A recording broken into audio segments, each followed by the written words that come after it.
இன்னைக்கு காலையில ஒரு போன் கால் வந்ததுங்க. ஆக்சுவலா இவங்க என்னோட ஃப்ரெண்ட் ஆரிஃபான்னு சொல்லிட்டு இவங்களுடைய லேண்ட வந்து ஈசிஆர்ல இருக்கு 62 சென்ட் வந்து கவர்மெண்ட் இவங்க கேட்காமலேயே வந்து ஒரு சுடுகாடுக்காக எடுத்துக்கிட்டாங்க. அதுக்கு காம்பன்சேஷன் கொடுக்க சொல்லி இவங்க ஹஸ்பண்ட் வந்து அவருக்கு உடம்பு முடியல, அதனால அவங்க வரல.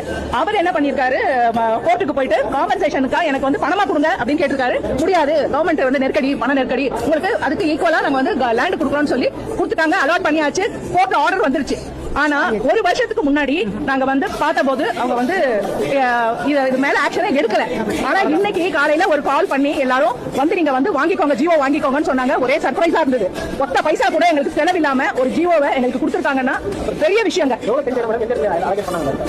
அதே பக்கத்திலேயே கிட்டத்தட்ட 10 வருஷத்துக்கு மேல. ஆனா இப்ப வந்து மாண்புமிகு ரெவென்யூ மினிஸ்டர் செங்கோட்டையன் சார் அவர் வந்து எங்களை கூப்பிட்டு இதை கொடுத்திருக்காரு.